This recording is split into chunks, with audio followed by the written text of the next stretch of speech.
Spud, I'm getting a warning on my Skype that's saying that I have to acknowledge and inform you that I am recording this for legal purposes, that you have to be aware of that. I'm sure it tells you it's been recorded. So suppose I have to put on some clothes now, huh? Well, no one's going to see it, but it's just if that's the type of presentation you would like to give me, then go for it. Isn't it mad? Like, I remember I was home, not the last time I was home, the time before, and I went up to see you, and I had passed through the toll bridges and all. There's an M50 toll, then there's another toll up around Dundalk somewhere. Drogheda. Yeah. And I had parked in Dundrum as well overnight. So my uncle had this thing in the car. The beeps. Yeah. Mm. And I was thinking in my head, I was like, right, how much? So I was counting up how much I owed him, and I thought, right, so when I get home, I'll put some money on it. So I rang them up and I says, yeah, look, that's the reg of the car. I want to top it up. And they said, no, you can't. That's not your car. I'm like, what?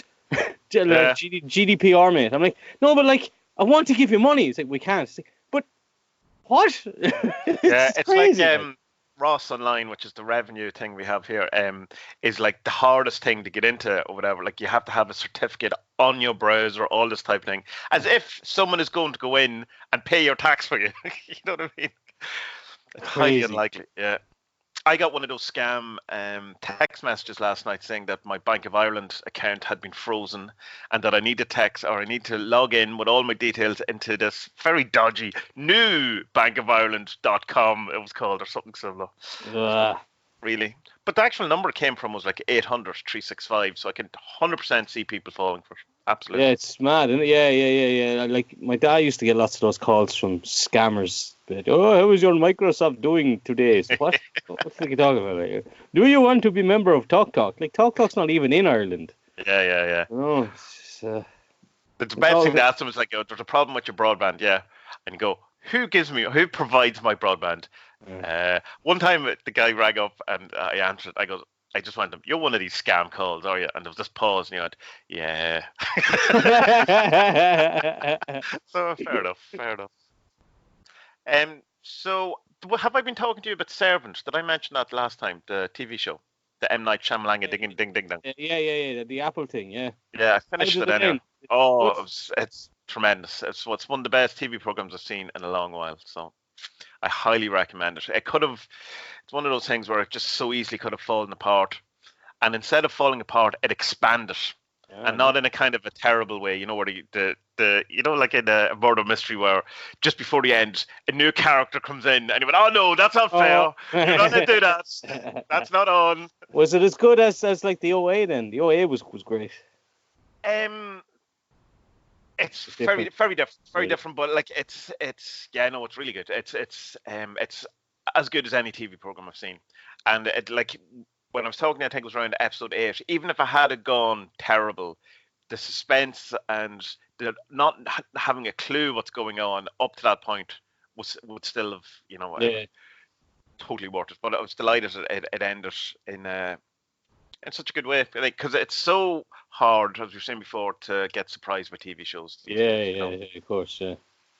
And your man M. Night Shyamalan, I think he only directed the first episode, so he didn't write it. So it's more or less. That's a good thing. Every second thing he does is a good thing, and there seems to be his modus operandi is to do something cool and then something not so cool. But that could be like if you talk to someone else. They might think it's the opposite films are good than me. So, I mean, it's just... Nah, but they don't, though. Like, his bad ones are pretty bad, you know? Yeah, there's always a moment in it where it's kind of going, right, there's a massive plot hole here. Let's just get one of the characters to say something that fills it. It's just going, I heard this thing that maybe aliens don't like one. All right, yeah, from now on, it's okay, that makes sense. Yeah. Nice one, lads. Thank you. You know? So, you sent me this humanist thing. Yeah. Tell me a bit about that. You were saying, explain what. Tell me what you sent first. Tell the people what you sent me. Right. Well, a couple of years ago, I did. How long ago? It's probably. So I remember Dara O'Brien talking about it. So when's the last time I seen Dara O'Brien? But he said we brought in this law into Ireland, the Blasphemy Law, which means you weren't basically allowed to say anything bad about God. I think it came in 2012 or. Yeah, it's not that, like something ridiculously modern that you think is that. kind of thing. And then everyone kind of went, what? What? Who asked for that? And then we had a vote for it a couple of years ago. When did we vote for it? 2 years ago, or something. And today it's finally been turfed out. Said no, we're not having any of that anymore. It's mad that it takes a law. It takes a law like that 2 years to get through. But like gay marriage was done over the weekend, like. I know, but there's political jobs that have to look good, and also there's an election coming up some Saturday here, so that let's get this blasphemy thing. See, we have done something. We've done something. Yeah, there was apparently the two lads, the two leaders of the parties were debating on telly last night, and like the guy who's the present Prime Minister, Taoiseach, he kind of said, "Oh yeah, we'd cozy up to them lads," and they were like, "uh-oh." So it's weird. Ireland's politics is so weird because the two opposition parties are exactly the same except for their name. You know? And one of them used to be fascist. yeah, Catholic fascist, which is kind of like the main party here in Poland, which are called PiS. Right. Okay. PIS, and there was a party before that. Who used to be in opposition to them. I think they still are. They're called Platforma, but their initials were PO, so Poo. So you had the PiS and the Poo party ruling Poland. Very strange.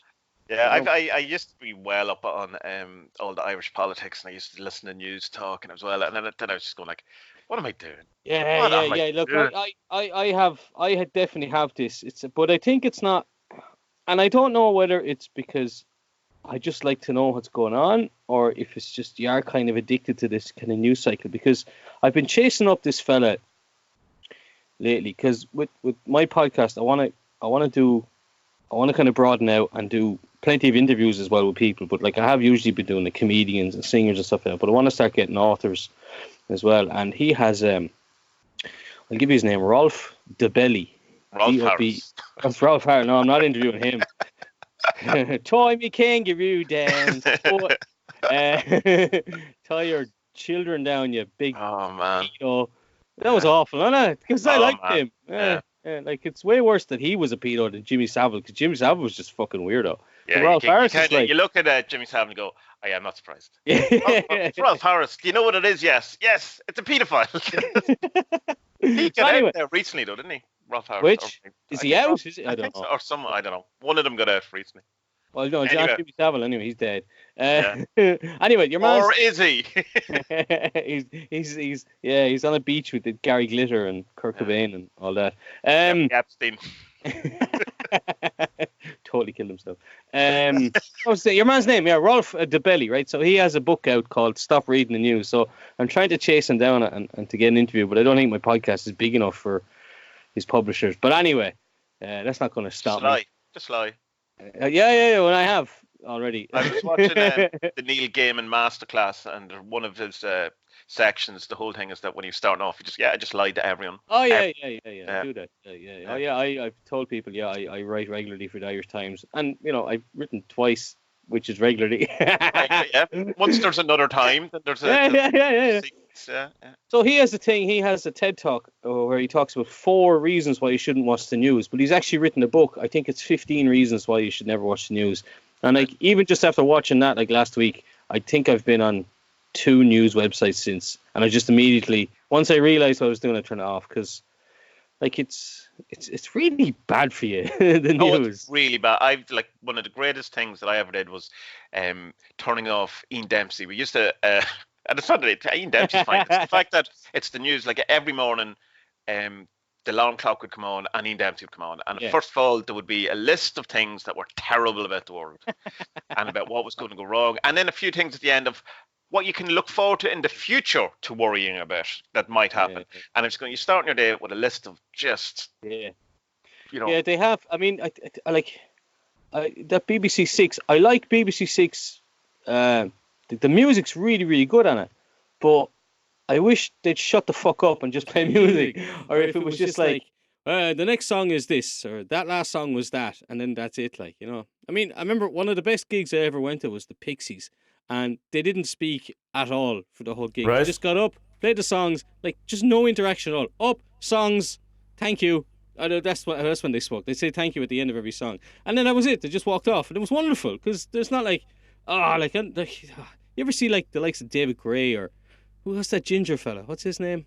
Ed Sheeran. Oh, Ed Sheeran, yeah. This song is about the time that I dropped something on my toe and it led to heartbreak when I met a lady who I had dreamed about, and then when I met her I didn't really like her anymore, but she was great in bed. Shut up and play the song! Yeah. Oh. Bono's the worst for that, isn't he, really? Every time I clap, a child in Africa dies. Yeah, stop fucking Stop clapping. Great. I was just looking at my recording thing there, and it seems to have been in the red, so God knows. But at least we have the backup of Skype. We can do something. Backup of Skype. So if you're listening to this and the quality's a bit weird, do you really care? It's about to get better. So what we were going to talk about today is the wonderful world of pendulums. Oh wait, we hadn't finished the humanist thing. Oh right, sorry. So I need to explain to you what happened. So when I was studying journalism, I knew people who were involved with drafting this law. This was a hole in the Constitution of Ireland about blasphemy, because there was a little bit about it in the Constitution, but not enough for anyone to be ruled against or ruled for if such a case ever came about, right? And no cases had really come about. I think there was one or two, but the judges had just been like, this is nonsense, let's get rid of it. But because Ireland's a constitutional democracy, you need to have laws for things like this. So I knew people involved with this, and they had been telling us, I was studying under them, and they were telling us that the way that they were writing the law was that it was going to protect people so that you could say blasphemous things and do blasphemous things, you know? Right. Yeah. Not that it promotes doing it, but like if you do it, you'll be fine, don't worry about it. And it didn't come, like I left college in 2004 or 5, something like that, and it didn't come into law then until 2010, is that what we said? 2012? Something, yeah. So like for all that time, that meant that basically what I said to you was that it was a fiddle. It was something that was set up to have lawyers working on stuff and drafting stuff, and like God only knows how many people were working on this and how much money they got paid.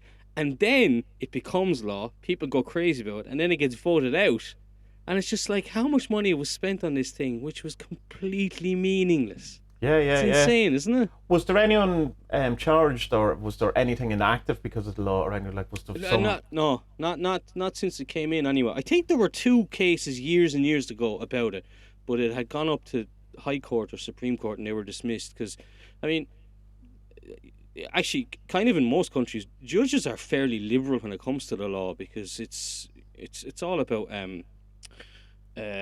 interpretation and also about precedents as well. So and plus as well, you can change precedents. Just be like, yeah, well, that happened in the 60s, but you know that was the 60s. Times have changed. Yeah. So you know. So could if say I don't know, some crime, I stabbed you in the eye. I pulled your eye out with a spoon because the fixer told me. That's obviously against the law. Could the judge say, well, I don't think in this case that it's, you know, that's that bad of a law? No, because you've criminal law and constitutional law, so they're different. Right. Okay. Yeah, so that's criminal law. So is blasphemy wouldn't be criminal law? No. So what is the thing that's what's the line that separates the two? I don't know, to be honest now. I don't know. Like, is a parking fine criminal or constitutional? Depends on where you park. That's civil law, isn't it? That's civil. That's civil law. Yeah. And plus, then it depends on the country, because you know Ireland, England, America, Australia, that's all common law. But where I am, Poland's system is looks like the German system, which is like the French system. It's all kind of on civil standards, and so like there has to in Polish law is mental. Like there has to be a law for every situation. So if something happens, like in Britain and Ireland, and there's no specific law for it, they look back at precedents and say, oh yeah, well that's similar enough, so let's use that ruling. But in Poland, they're like, oh, shit, we don't have a law. We have to make a law. Honestly, yeah, it's mad. Right, and then you have countries like Switzerland. Switzerland's amazing. Like they have so many laws, and everything's broken down into provinces and counties, and everyone has to have like referenda on like little tiny changes of laws. I was looking up, remember Michael Schumacher, yeah? Yeah. So he's still recovering from his accident, and the last time I was over there, because my brother lives in Switzerland, and Michael Schumacher lives in the county next to him. And as we were driving through, he was like, "Oh yeah, they changed the tax law here a couple of years ago." Okay, yeah, why? He's like, so here's an interesting story. And he said, well, because Michael Schumacher moved here, and because he paid so much tax, everyone else's tax got lower. It's like, wow! Oh, wow! Isn't that cool? Isn't it? You know, that's Can you imagine if someone rich came to Ireland and paid more tax? And it was funny. Taxes going up, and also politicians are getting paid more. That's strange. Nuts anyway. Right, so that's the humanist thing. That's the blasphemy thing. But it is mad. Come here to while we have the humanist thing, because it came up recently for me.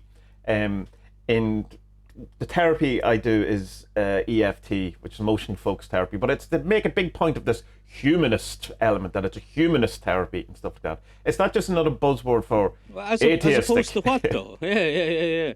Well, it makes think of that, rather than that you use the word, rather than any kind of divine kind of that it's promoting the human rather than the divine. So it's not just a different word for atheist. I assume it is. Then is it? That's humanist. Yeah. I suppose it would be. Yeah. It would be. Yeah, because I suppose like if you look at things like AA is quite godly.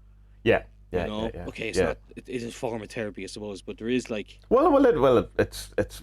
It is as much as any of them, I suppose, isn't it? Yeah. Suppose.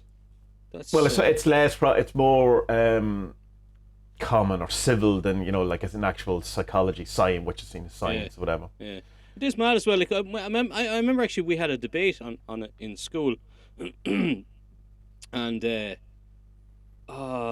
people were getting up. Everyone had to make a presentation, and everyone was going mad about. Was it around the time of Charlie Hebdo or something? No, it wasn't. It was around the time that the thing about everyone should draw Muhammad. You remember when that started? Oh yeah. So we had a couple of Muslim students in the class, and they were really annoyed about this, and being the person who looks at things differently, or a troll. I'm not a troll. But I do. I'm left-handed and everything like that. I do have a thing about sinister. You're just sinister. Admit it. Sinister. I'm evil. Yeah. I found an image of this famous art piece. It was called Piss Christ. Have you ever heard of it? Oh yeah. Oh man, that's mental. Yeah. It was a crucifix suspended in a jar of urine. Hurst. Was it Damien? No, I don't think it was it? I think it is, yeah. Okay, well maybe it is, but... answers on a postcard. Answers on a postcard, please. You can win a pen. Sharpie. I'll give you a Sharpie. A used Sharpie. Don't, you can't say that, because legally now you're obliged to, if someone enters, you have to send them a Sharpie now. Yeah, but they don't know your address, so you'll be fine. No, they said, you'll have the gambling exchange after you, I'm telling you. Yeah. Commission exchange. I said this thing in the debate anyway, and like, I was like, okay, how many people around the room are Christian or brought up Christian? Those people to hands up. And then I showed them Piss Christ. On the thing behind me, and I said, okay, this is called Piss Christ. This is by an artist. It's a crucifix suspended in a jar of piss. Is anyone here offended by that? No. Okay. And then I said, well, then people drawing Muhammad, like you guys really should not be getting offended about something that's pointless. And it's not as if me count myself as a Christian. How dare I? It's not as if Christians don't have an equal law about I'm the Lord your God. Don't have idols. All of these things. So you're not allowed to have a piss Christ. It is against the religion in the same way that you're not allowed to draw Muhammad. Like. Yeah, that one always struck me. I don't know if you felt the same, but like the thing about having no idols and false gods, but then you have saints, But don't be trying to read logic into things. Literally, the entire worship of saints is going against the commandments. Of course, isn't it? Yeah. But it's also like it's because he talks about false gods, or whatever. But in Genesis, he also talks about gods as in plural as well. So that he when Adam and Eve eat the fruit, they have become like us, which is an interesting kind of thing. So it's basically, I'm the top dog. Don't mind those other gods over there with their wings on their heels. I don't know. I like to look at that elephant one, man. That one looks like a lot of fun. The Ganesha one? Yeah. I don't know much about the Hindu gods at all now, so... Ganesha's a top-class man. You should hang out with him. He's really nice. He's the remover of obstacles. You were telling me about him before, yeah. But he also puts them in the way for the crack. Well, that's well, not the crack. The reason why you can remove them is that in the original his original guise was the placer of obstacles. So Right. he knows where he put them. So. Okay. That's Yeah. smart. Okay, Yeah. good. Anyway, that's that then. Yeah. A little bit So of knowledge for you. we wanted to talk a bit about pendulums, and I think it from reality transurfing. I think that's probably a better approach than just trying to do reality transurfing because there's just so much in it. Yeah. And it's definitely the very first thing in reality transurfing that kind of grabbed me and went, "Oh, hold on, I like this. This makes sense. This is kind of good." Sure. Yeah. So, how would you define pendulum in I think it'd be reality good. transurfing terms? I think it'd be good if we come back to sections of it from time to time. See, I only got the book, Yeah. so like, as I get through it, I'd like to talk more about the stuff. But like, yeah, pendulums, man, pendulums are nuts. Like, I put a meme out. You know the toy. Usually, I sent it to you first. The Yeah. Toy Story one of like Woody and Buzz, and Buzz is doing the hand, and Woody looks terrified, and there's pendulums everywhere. But like, I was reading it and just going, they're everywhere, and I'm surrounded by them, and I'm suffocating. So, for people who don't know, what are they? I don't know if I'm the best person to explain. So a pendulum is. I was explaining this to Aga like When this. a mammy and daddy love each other very much. A pendulum can be something like, let's say you have two football teams playing against each other. Yeah. You have Liverpool and Man United. Now, the support of those clubs isn't a tangible, touchable thing. So think of it as a thought form, you know? So Yeah. everyone who is a supporter of Liverpool, they're all part of this energy force, we'll call it, yeah? Yeah. And so then that's a pendulum. But a pendulum can be negative and it can be positive. So a negative aspect of being maybe a Liverpool supporter would be that maybe you're spending too much money on it. You're going to matches, you're going to away matches.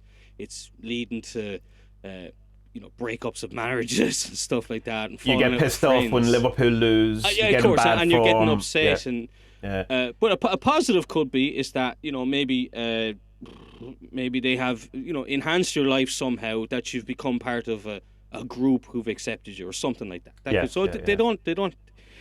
And the pendulum itself is neutral, but it feeds off like positive and negative thoughts or negative energy, I suppose would be the best way to do it. But Yeah. well, it feeds off the adherence is the word they use. Yeah. People involved. So Sure. it takes the energy from these type things. Yeah. But like everything can be a pendulum. It can be like for you, like we were talking about this. Like for you, it could be the 47s. For me, it would be Sure. like sports betting or sports writing. That's what I think. Our jobs are our pendulums. Yeah.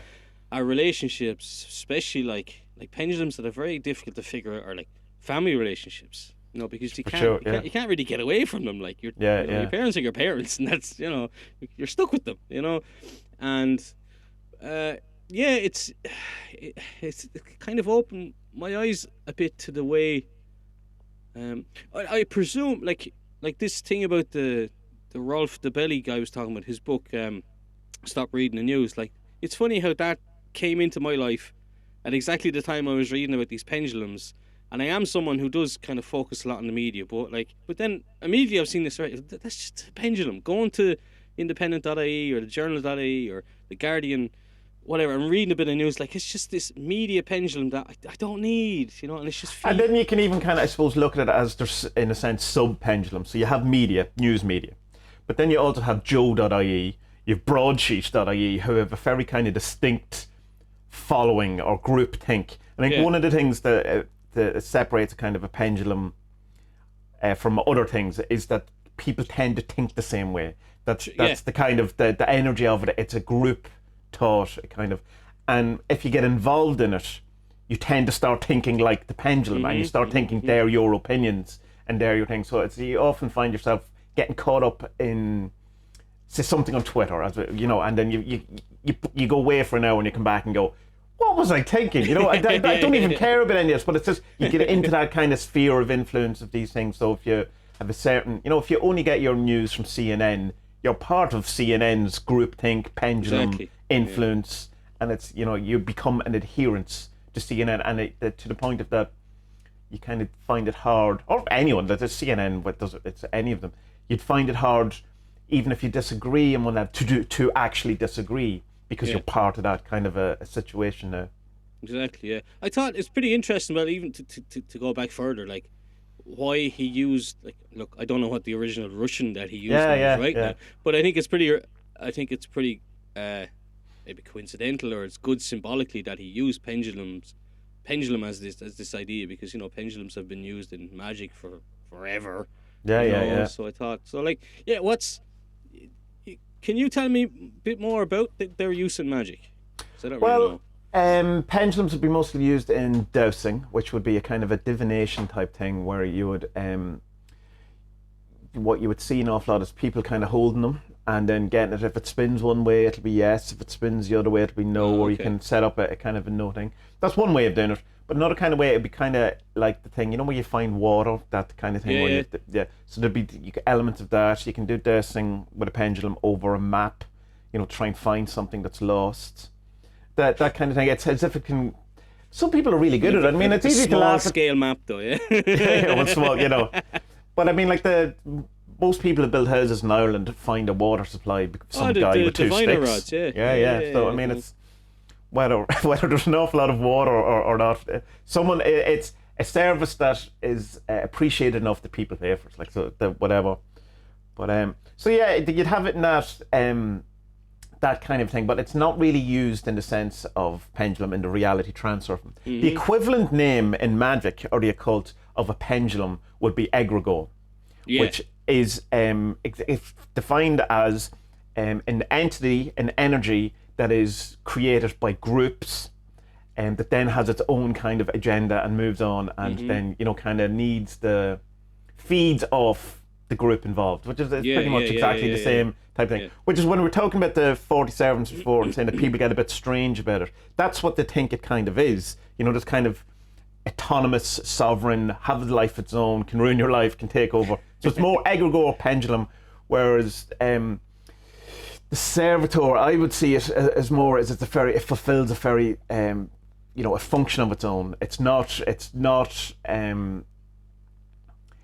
feeding off the people involved, even though it's feeding off attention in the 40 servants kind of sense. But it doesn't have its own agenda. It's not a group think. People approach servitors in their own kind of way rather than getting kind of caught up into this kind of egregore. Like Jehovah is definitely an egregore, or is real, whatever way you want to put it. Or Jesus, it's kind of this kind of thing that has its own, I suppose, own mission or something like that people join up towards as well. I don't know whose quote it is, but there's someone who said, like, well, even if Jesus wasn't real, he's real now. Well, that's it. That's it. Absolutely, he's as real because people act as if he's real. Decisions are made, laws are made. Same as money. Like it's not real, but it's the most real thing. Money's the maddest one. Yeah, the thing about if aliens came down, what's the maddest thing? They have to be money, wouldn't it? Because like, wouldn't it be mad to go back to a barter system just for like a weekend? And then you realise no one wants any of my shit. I don't know. I mean, I'm sure you'd be able to do card readings and stuff for people, or you'd be able to. You have tons of books there you could swap for or burn labor. For heat. I have no idea. But I'm like, okay, I'll make you picture frames. You can. I don't know. What do you want to do in my house? Clean the gutters. There you go. Yeah, they're 20 foot up there. Good luck. Get a ladder. I'm too scared. Enjoy that. Technically, in reality transurfing, he would say that all pendulums are negative, even the ones that we receive as positive, just because it's part of the, I suppose, the kind of greater system. But I don't know. That's yeah, that's. I mean, it depends on what you think is going on cosmologically, I suppose. Like, because I would see the servitors of the 40 servants as good pendulums, positive pendulums, things, that kind of, you can get in on the energy of it, you can, interact with all that thing. I think it's more of a perspective thing. Yeah. Like for most people, sports betting would be a very, very bad thing. And far too many people deal with gambling addiction, and the Irish government and the British government are terrible at this thing. But for me, it's quite good. I'm making money off it, and not just from the betting. Like, I'm writing about it. Yeah. So for me, that's a pendulum that I think, for many, many people, can be absolutely terrible and awful and horrible. But for me, it's working fine.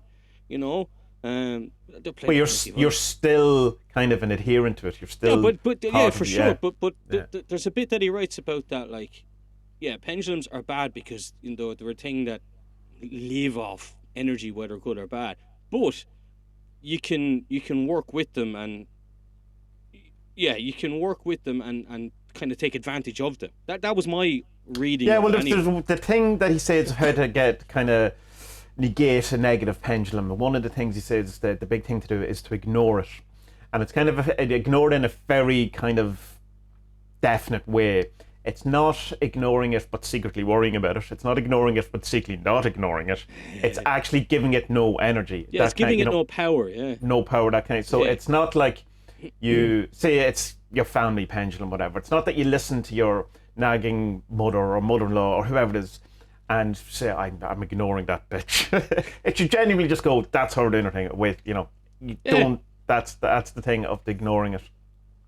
But obviously that's hard. You're not gonna. Well, it depends on how loud your mother-in-law is. Well, it does, and it depends on how embedded you are in the pendulum. An obvious kind of way that you can see pendulums, I think, apart from the family, is years ago when I was my original Facebook kind of profile, and I had people from school, I had people from different workplaces, I had family and stuff like that, and I kind of felt that when I was talking to people from school that I had to be kind of part of that pendulum of the school, of the person I was at the time, the energy that we all had, because we were part of, a group that was everyone in the year, from school. So there was all this kind of whole energy of that. Then people from work, from say when I did games, and then there was people who were like when I was with bands, and then there was the family, and none of them got on with each other. It was completely but it was kind of very hard for me in the middle of that to be the person who is part of the pendulum of school, the person part of the band thing, still trying to be, somewhat decent in front of Auntie Mary or whatever, and I just, to the point where I just deleted it all because I can't be that person. And you do find, I suppose, that when you haven't seen people since college and then you meet up with them, you very quickly get back into kind of the relationship or the energy that you had with them at the time. And I would see that as probably much like that's a kind of good pendulum description. And I suppose that it's kind of part of it would be habit, that kind of, because it's easy, we understand the relationship, we know what the rules of the interaction is. Yeah. We know what you're not allowed to talk about. We know, don't bring up the thing about his sister, or whatever is the rules that we've set up with these kind of different conversations. Yeah. But there's an implication, I think, with the pendulum that has its own kind of volition. Not that it has an agenda in the sense that your family has a kind of it's not a mission. It's not going to do something. It's not secretly this family is going to go to the moon. And this is my mission behind it. But it's kind of, I think more that there's a kind of nefarious or insidious undertone of that there's a trap in this kind of we're going to keep you in this group think, to kind of to feed off rather than having because if it's an energy form, then it feeds off energy whether good or bad. Yeah. And especially with families, it can be very easy to fall into the bad side of things, Yeah, but there's another thing about so there's the ignoring it, and it's like, I think the first step is to recognize it's something, and then say, right, actually, you know what? I'm looking off into the distance. I know, yeah. You know what? You have a right to exist. You're grand. I get you. I know what you're at. Fuck off. Yeah. Or, well, not even fuck off, but it's just, you know what? You do do your thing. I'm going to do mine. It's like me with the news now. I'm trying to get away from watching it. I already have made little steps or decent steps already. Hopefully it continues. And so that's one pendulum that I've just said, nah, don't need you in my life. I'm walking away. You're allowed to be there. Totally you're allowed to be there and do your own thing. But I'm just going, it's like a fork in the road. I'm going the other way, Another way he said was that is to use I think it's called, is it Aikido? It's kind of like a martial arts. I think it's called Aikido. And Aikido is when you don't use any aggressive moves towards your opponent. You use their power. So as they come to you and they try and box you, you use their momentum against them, and you kind of throw them over your shoulder or whatever it is, Yeah. So he said that's one thing, and I think that fits with me and the idea that sports betting is a pendulum. I just use its force and I go with its flow, and I Yes. I Yeah. let it use. I use its energy and it uses my energy. If that makes sense, you know. Yeah. Yes, but you're not. Not fighting against it. You're not creating new energy, I suppose, either, or you're not putting it into it. There's a third thing he kind of talks about, I think comes later in the book, is this idea of renting yourself Tommy, out. spoiler, Tommy, spoiler. They'll die in the end. It's renting yourself out, which, like, I mean, I guarantee you that's not what that's a bad translation. But it's where you prostitute yourself for money. No, it's where you.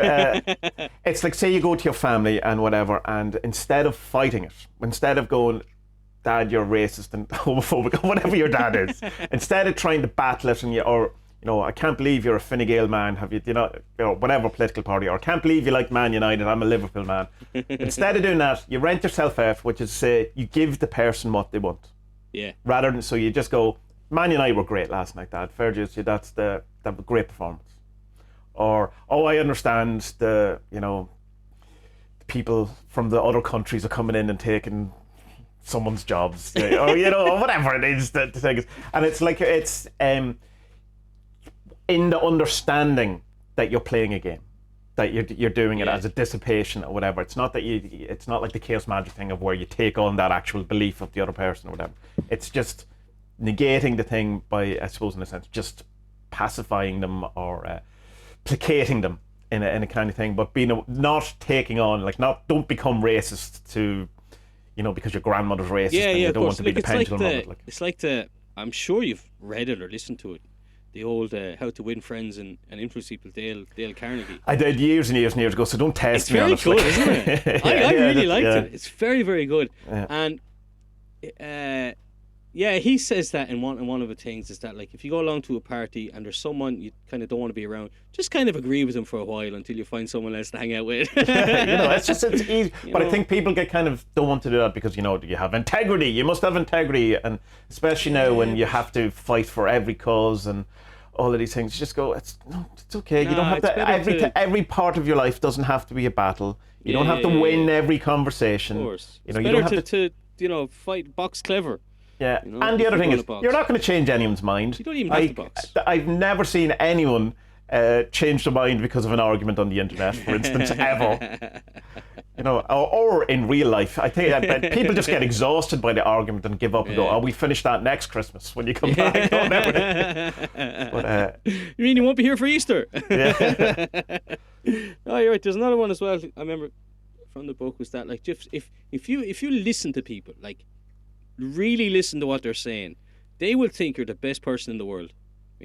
Like, don't talk back, don't interject, don't give your opinions like it's a competition.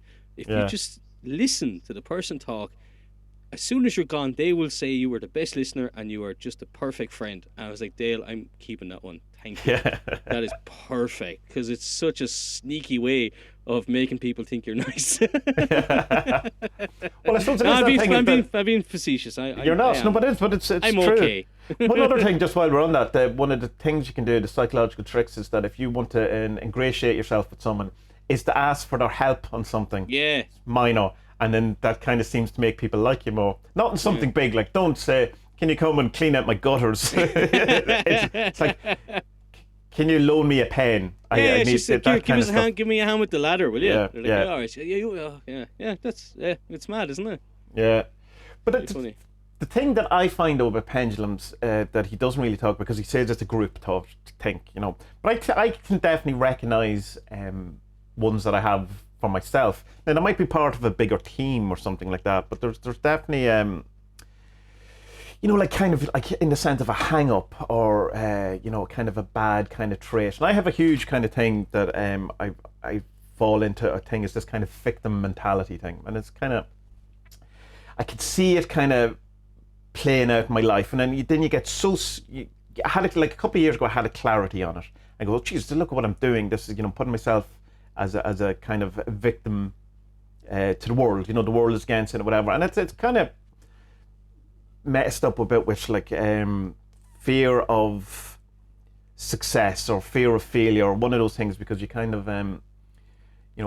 if the world is against you, or if people are against you, or if circumstances against you, then that's the reason why you're not successful. It's not that you and it tried doesn't- and failed. Yeah, and it You know. doesn't matter that you failed because you have something to It's blame. something to know. It's because Yeah. you know all of these things, and it's course. like the constant kind of thing. And I had it very clarity, and then it kind of you get back into the pendulum of it, and you kind of you don't change your habit, and it's kind of finding. And here's the thing that I was alluding to when I was talking to you about the kind of breakthrough I had with the EFT, which is the therapy I'm doing, is that what I found why I was getting worse and worse every week going to this thing is because that was indulging the victim mentality in me. It was allowing it. You were wallowing in these kind of emotions, and you were kind of. It was when a realization that I'd been there for 10 hours or something over the course of the weeks, and I hadn't said one thing about anything that I had done wrong in my life.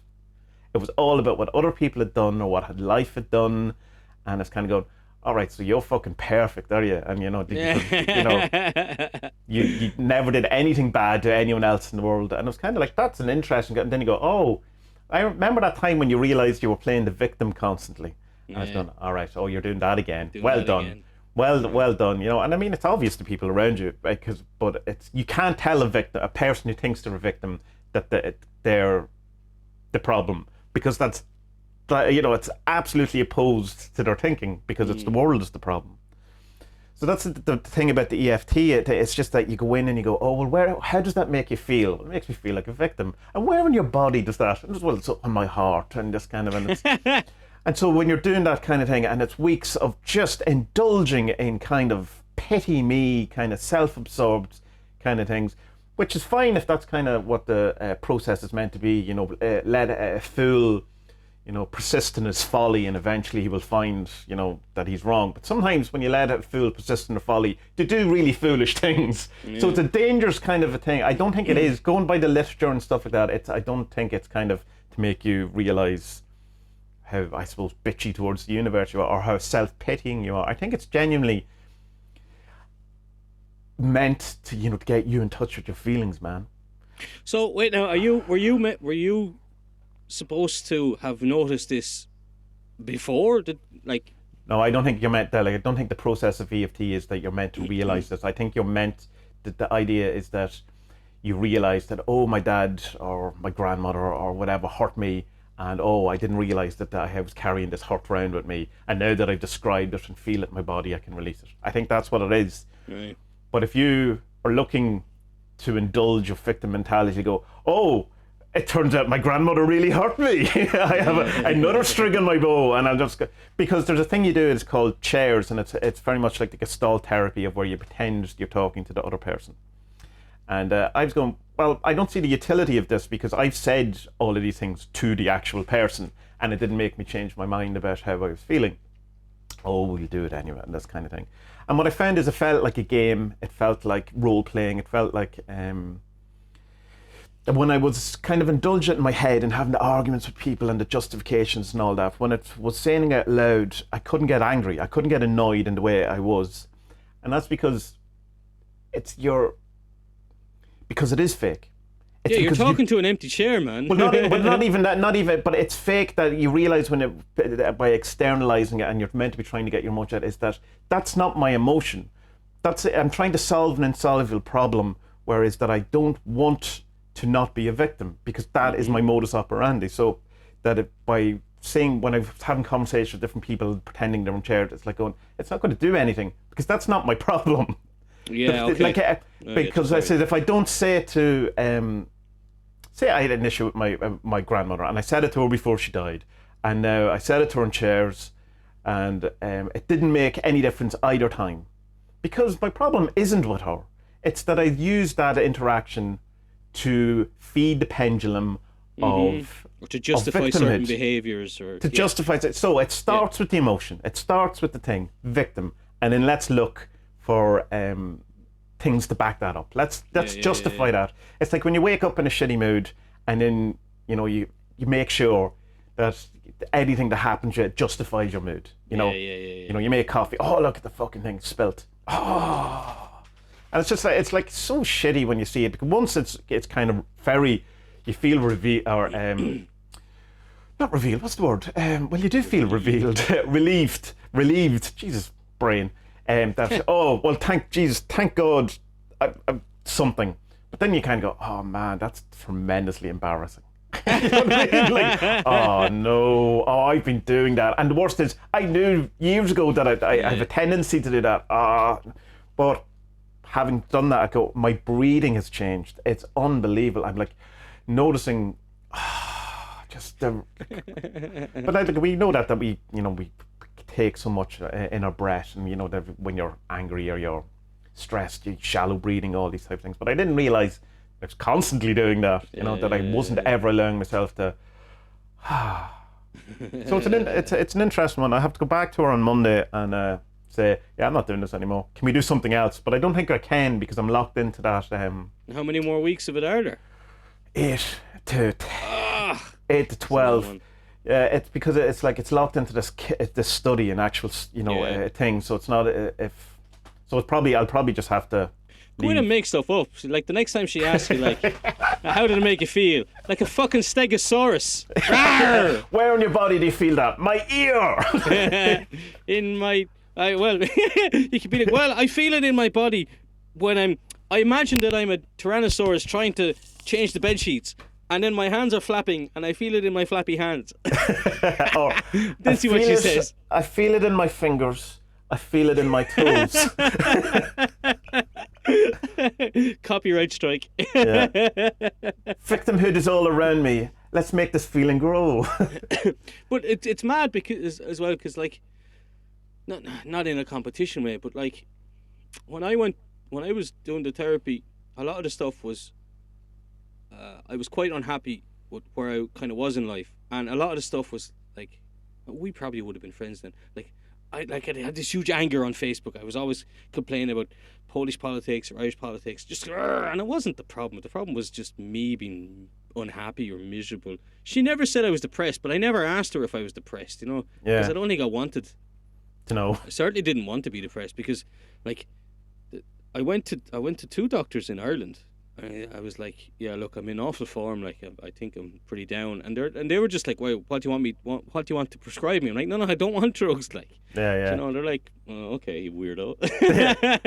then why are you here? What do you want me to do? Hold your hand or something? So anyway, tell you a nice story. They were useless, but yeah, like but point is that like when I was seeing her at that moment in time, that's what we were talking about, and just like kind of seeing that I had a lot of kind of manipulative friends, but also I was very malleable by people, like I could. Yeah. I was like a loyal fucking Labrador. I'd always do what you asked me to, always unquestioning. Like if you rang me at 4:00 in the morning and you were broke down in Warsaw, I'm in the car going for you. Like instead of just being like, man, it's 4 in the morning. No, ring the fucking ring your insurance company. But now, like if I went now, like I reckon I'd have a totally different set of stuff problems to talk about. Problems, well, just I wouldn't say problems, but stuff to talk about that I'd probably stuff that you'd like to talk about, but not with people who know the situation. Like even if I was to talk to you about, say, I don't know, personal relationships or something like that, like it's not the same, because it's good to have like therapy. A very much objective view. You mean I don't even think it's objective, to be honest. It's just kind of someone who can be like, can be objective, but can also see it from the other side, or can find little tiny plot holes in it and just say, well, why are you doing it that way? This is it. This is exactly what I need from therapy. Is not the indulgence of the how's that make you feel? Sit in your feelings. It's stop doing that. No. That's not what I mean though. Because they won't do that. But if it's they should. That's what I want. No. Well, then that's counselling and guidance. I don't want that, because for me, like, I'm far too arrogant for someone to tell me what to do. Because I would just do the opposite. If you told me what to do, I would do the opposite, not to annoy you, but just to show you that I can. Yeah. But it's just someone to look. That's a really healthy behaviour. I know, it's awful, isn't it? And it's just someone who can just look at things from a different perspective and kind of guide you. It's to kind of guide you into what you should be thinking about. You know what I mean? Like the whole time we were there, like I was with her for over a year, I think. Right. And like stuff about my parents just never came up because I don't have an issue with them. Never. Yeah. Like most people are like, oh, I can't go to therapy because they'll tell me about my parents. They'll make me hate my parents. No, not at all. Like, you know what I mean?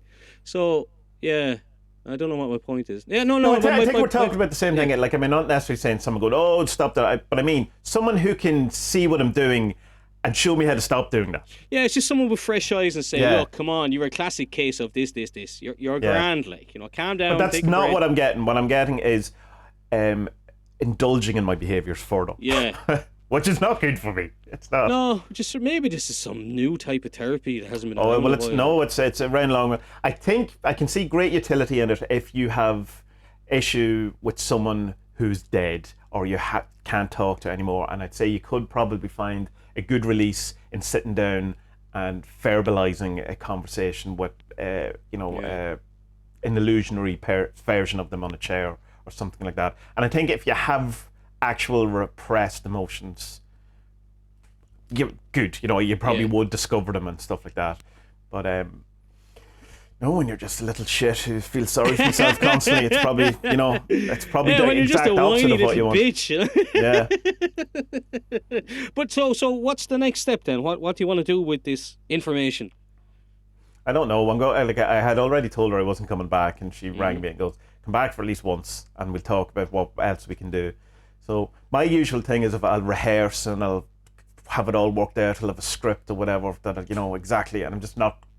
I say I'm not going to do it. Sunday night I will probably be up all night, but I'll just go in and just go, right, let's see what happens. But I won't. I'll rehearse something. I'll debate at every angle. This is obviously a massive pendulum, Tommie. Yeah. Massive. Well, this is it. Massive pendulum, and it's like so much so that the whole point of why I brought this up is that that's a personal one. I know it's a greater pendulum of victimhood, and there's a whole history behind it, all that, but it's not me. It's not me as saying it's because of my gender, my sex, my race, my whatever. It's just me. So it's a personal. So it's a pendulum. I think can be more than just a group think. Yeah, it's like a habit or something that. Just an idea that came to me there, like because maybe. See, I think that our personality traits can't really be changed. I think we just become aware of them and can use them. So, like, just a thought experiment for you, maybe. Like, if this victimhood thing is in you, a part of genetic code, say, well, then maybe also, if it's a pendulum, then instead of fighting against it, maybe try and find a way to work with it. You know? Yeah. But they're like, how can you find something positive in victimhood? I don't know, but that's your homework, Tommie. Yeah, and I mean, obviously, there has to be, because I mean, one of the things I say in reality transurfing is that whenever something happens bad that you perceive as bad, you go, "What's my advantage in this? Yeah. How is this to my advantage? Let's pretend this is to my advantage and see what it is." And not every time, but sometimes when you do that, you go, all right, okay. Like, I can see something, and it's very much like a little kind of psychological trick. Maybe the advantage is just using it against itself, you know? Yeah. Or the advantage is just knowing now every time it pops up, rather than say you'd taken 10 sessions of therapy you thought they were useless. Now, maybe next time you'll just be able to see it quicker and say, nah, you're all right. Move on. Well, there's a great story, I'll quickly say, but it's about Buddha when he was under the tree and he was trying to become enlightened, trying to find the whole, reason of what was going on and the whole thing. And in Hindu culture, the devil, or one of the devils, is called Mara, which is, it's like this kind of bad dude, whatever. So the Mara used to keep Sounds like an old one from Schlegel. I know, yeah. How are you, Mara? Mara. But used to come up and try to tempt Buddha, give up your this seeking and all that. In the same way that Jesus in the desert. It's the same story, exact same story. Yeah. So Mara would get sneakier and sneakier and sneakier and, disguise himself as different people or, this kind of thing. And the whole thing is how the Buddha dealt with it was that he would put his hand on the ground to earth himself and he would say, "I see you, Mara." And I think that's the approach of the pendulum is recognize it. Yeah, and in that alone, then it's like the meditation thing we were talking about last time, that you can then decide to indulge in it or not. But the recognition is the bit where you go, "Oh, I see you, victim pendulum. I see you." You're there, and then you can get into the ignoring it, the renting yourself out, or whatever type of stuff. But it's an interesting one. And I think there's probably loads of them. There's probably loads of pendulums knocking around that you have no idea of, that you're actually sucked into or that you're part of. It just seems... It's like that question we asked before, if an alien came down and had a look, what would be strange? It's probably so much strange that we just take for absolute granted, going, oh yeah, trousers, what's that about? You don't need them. Yeah. You have underwear. You don't need trousers if you have underwear. Come on. I suppose. Yeah, funny, huh? And it's funny as well how, like, I like in it that, like, this idea that the pendulums, they only live off, or the only thing they want is energy, whether positive or negative. Yeah. And you can see that, like, this weekend I'm going off to the mountains, and I'm hoping that I'm going to meet that photographer guy I know, and we might see some wild animals, some wolves or bison, or maybe a bear, you know? Yeah. And I'm thinking... It'd be great if you went into the forest and there was a huge pendulum just swinging. And I'm thinking, is that a pendulum? If me wanting to indulge in this type of thing, is that a pendulum? No, because that's a good thing, you know? Yeah, but you have to get your mind around, because you think that a positive thing, it's still a pendulum. These are all, like, whether it's good or bad, it's still from the reality transurfing thing, that it's still a part of control. You still become an adherent to it. Photography in itself is a pendulum, because you become an adherent to the camera, to the thing. You're watching YouTube videos or whatever you're doing, all that kind of thing. And he would say that's inherently negative because you're giving up control and you're becoming the groupthink of something else. I'm not sure I agree with that in all cases, but it's definitely that. But I don't think, like, I don't. Well, I mean, I'm not. You know, I'm only 100 pages in or so.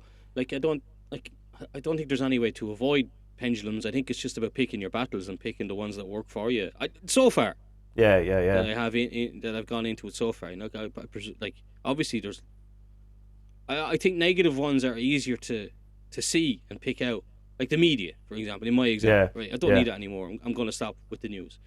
But you know, like, I've been skiing a good bit lately. Is that a pendulum? Yeah, it's fucking expensive, but it's great fun, and it makes me a little bit healthier, and, you know, it's fun. I get some bonding time with the wife and with the boy he started as well, and, like, I can only kind of see a good thing. Except yesterday I fell so hard on my head I broke the little GoPro thing on my helmet.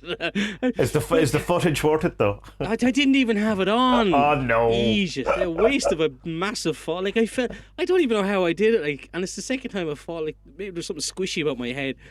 the first very, very bad fall I had years ago skiing, I did a jump between two kind of hills like that.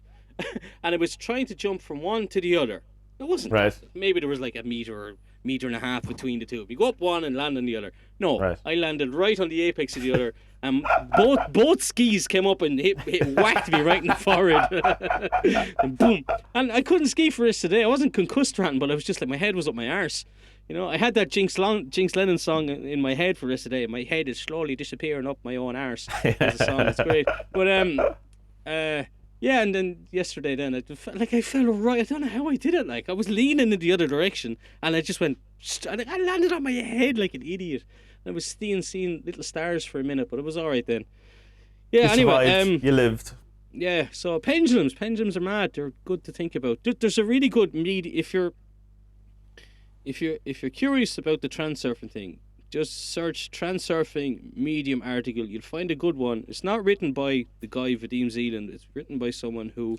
I'll put it in the show description. I know the one you're on about. You know the one I'm on about. And it lists the kind of 9 or 12 factors of transurfing, and it's a very, very good breakdown. And I think pendulums, I think a lot of people will really find it interesting, because it's just like, wow. Yeah, I think once it's just the name can kind of be a bit off-putting, because you're kind of going pendulum. But it's like, from a magic point of view, think of egregore or think of groupthink, you know, public opinion. Like a good kind of an example as well is like a club, not a football, like say your Legion of Mary type thing, the Scouts, where there's all that kind of political thing that's all in it. There's a kind of its own. I don't know, has its own kind of energy that you can feel, like it's palpable when you go into some of these things. You can kind of go, all right, I'm aware of this. I'm not welcome here. I know. I suppose that's a perfect one. Going into a pub where you're not it's not your local, and everyone turns around and go, who's this stranger into our pendulum? But But I think giving the name to it is great because it allows you then to, in the kind of Buddha Mara thing, to I see it. Yeah. I recognize what this is. This kind of habit or this energy or whatever. It's hard to have. There's no good name for it because all of it's only kind of pointing at one kind of element. So pendulum is as good as egregore, is as good as resonance or whatever it is. There's something as well that I liked about it is that, like, there's a lot of these. Transurf is different from the law of attraction, but there's a lot of these kind of esoteric thoughts or teachings or whatever, and a lot of them, to me anyway, they seem as if to be about, like, each person is their own universe, and everything outside of it is malleable or is reachable or attainable by you by thinking about it or by doing stuff. But in Reality Transurfing, he has a thing that, no, you're a guest here, and also everyone else is a guest here. Yeah. And the best form of action for guests is to give them choice and to make them comfortable and to be nice. And I think that's great. Isn't that lovely advice? Like, we're all just here, we're all guests, be nice to each other. That's make yourself at home, but remember you're a guest. That's the line that repeats the whole way through it. And that's it's great. True. I really like that. What I love about Reality Transurfing is because it goes so woo in different places, but there's never a kind of a point where it jumps the shark really for me. Like, there's bits where I'll go, well, okay, again, but there's no kind of, there's a Jewish plot to control the world element to it or something, equally this. Or there's no kind of, look, I'm your father bit where you kind of go, no, that's just people misremembering. Or, there's no kind of, like, there's a bit where you go, at least, if it's not an answer I fully agree with, it's an answer that's acceptable. That's right, that's a decent enough argument for why the law of attraction doesn't work. Say, like, I go, right, I understand that. Not sure if I completely agree right now, but at least you've answered that question, and it seems to be an answer to all of the different questions. It's so strange because it's, when you boil it down, it's a simple idea, but it's also incredibly complex. But then when you know it, it seems to be kind of simple again, Yeah. And it's still like, okay, everything in life is attainable, but, like, you're not going to get it by thinking about it. You're going to get it by thinking about it, and also, moving on the right steps to get it. It's like, if you make a film and you want to get it released, well, there's no point in just sitting on your arse and saying, I'm going to win an Oscar, I'm going to win an Oscar. Visualize the Oscar, visualize, having an orgy and the after party of it. That might be fun, but that's not how it works. Like, you're actually going to have to make a film. No, I'm out. And this is kind of what it boils down to. It's that, like, well, okay, there are all of these different kind of life maps, or I suppose you can call them, or different realities, we can say. Lifelines. Lifelines. But to get to them, you need to follow certain steps. You need to think about them, identify what you need to do, get rid of your emotion. That's a good one, and then just do them. And it's like, oh yeah, makes sense. Okay, let's make films. I think the thing where you're saying is that it's a simple idea that gets complicated and goes simple. It's a simple idea, and then there's a kind of a but what about? And then there's all of this answering all the buts, and then at the end it goes back to the simple idea again, and you go, all right. That I've now been satiated by all of this stuff that I probably didn't need to concern myself with, but I needed it to be there to appreciate the simple idea of it. Like, there's a whole, like, I think there's about 20 pages of relationship stuff I've just gone through, and I've just went through it really fast because, like, I don't care. I have an awesome wife and a great relationship. I'm all right. I don't need any of that. Yeah, you should probably ask your wife whether you should read those 20 pages of relationship advice or not. I've just skipped all this relationship advice because I'm acing it, right, wife? Acing it. I'm perfect, yeah? No, I said she's perfect. Right? Not me. I'm useless. I just got lucky. I identified the lifeline where I could find an awesome hot wife who's really, really intelligent. That's what I did, you see. I was transurfing before I even knew what it was. And she listens to this, so she's going to love that. So you just create a pendulum that she can't get out of now at this point. You've just she's sucked in. She's part of it. She's an adherent. That's it. Done. She's going to start ignoring you now, and you'll go, "Are you renting yourself out to me?" And not in the fun way. It's like, remember there was a Simpsons episode where Homer, like, leaves the house for half an hour and he comes back wearing an onion bag and he's all disgusted and he's like, Marge, I can't give you anything except my undying devotion. that's you. Fucking muggins here, you know. Yeah. So look forward to talking some other stuff about it, because as you get further through it, I'm reading it again. I didn't finish it the last time I read it either. But there's great stuff in it, like the inner and outer intentions differing from desire. Have you come across any of that kind of stuff? Or No, I just started the giving things too much importance. oh yes, excess potential and all of that kind of stuff. Yeah. Then there's a whole lucid dreaming section, which I was kind of that seemed to go on forever, but I understand the point of it, I suppose. The vaudeville lifeline, all of these things. There's loads of different things in it. That's definitely and there's some great stuff on YouTube if you want to kind of look a bit more into it. Bootsy does some stuff. What's your other one called? Renee Garcia. Renee Garcia. She runs the Institute. International Transurfing Institute. They have Transurf on YouTube. You'll find it. Yeah, they did have all the audiobooks on it until recently, and there was some sort of copyright issue, which YouTube. I think they're still there, but under different names. I think other people have uploaded them. Yeah, Bootsy himself doesn't have it, but you can find it. Yeah. They're there. But buy the book. You know, it's just great. buy the book. Yeah. Because I'm there with the pen, and I'm just like every second paragraph. Yeah, need to know that. Need to know that. Need to know that. Need to know that. You know, it's. But how is the printing though? I mean that's important if the printing's okay. You know what? A page fell out yesterday. I hadn't told you. I opened it yesterday even, and literally a page is the page, and it's a page. It's a good bit in the book. It's titled something vampires, time vampires or something like that. Page vampires. And it just popped out, and I went, for fuck's sake, because someone on Reddit had asked, was the printing any good? And we're like, yeah, it's grand, yeah. And then honestly, God, just opened it up, and next thing this page just separated. What the fuck was the page called? Because the woman, Renee Garcia, mentions, is it time vampires or energy vampires? Energy vampires. Yeah, that page just popped out, and I went, that's either a sign or else it's been lousily printed. And I'm gonna go with it's lousily printed because I don't have time to spend on on signs. Energy vampires right now. Well, I'll get to it in about 20 days or something. You know. Anyway. That would drive me insane. So that means now there's going to be any amount of pages falling out. Probably, do you do the thing? Have you broke the spine and all that horrible thing that people do to books? Like, are you? No, do you know no. Do you know how to read books properly? Do you? Are you supposed to break the spines? No. No. It's very, but it's too fucking big. I should have bought the individual books rather than 1 to 5. Yeah, but they're like 120 quid each, though. They're not. I know, and I couldn't find them. I found this one on Polish eBay for like 20, 25. There's a great interview with the Renee and Bootsy, and they're going like, "Oh, and I have the 5 books, and this one, I think you can get on Amazon for 200 quid, but it's worth it." And Bootsy goes, "Yeah, I got it for 22 quid on eBay, so check out eBay." Yeah, exactly. Yeah. I seen a thing on Reddit today where a person, maybe it was Reddit or Twitter, one of them, where he cuts big books in half, like literally puts a knife down the spine. He says, "Oh, it's easier to read," and I was going, "Oh no, you can't." You can't do that. No, don't be doing that. Books are precious. I've gone back to only getting paper books now. I'm totally done with Kindles. I've no interest in them. I enjoy both. I love having the book. So I have the Reality Transurfing, the physical book. Yeah. I have the Tufty stuff. You haven't even got into any of the Tufty stuff. You'll not like that, I will say. No, I don't like the head of her. There's something weird about her. You won't like the presentation, but the stuff's good. But I'm actually reading it on the Kindle. Right.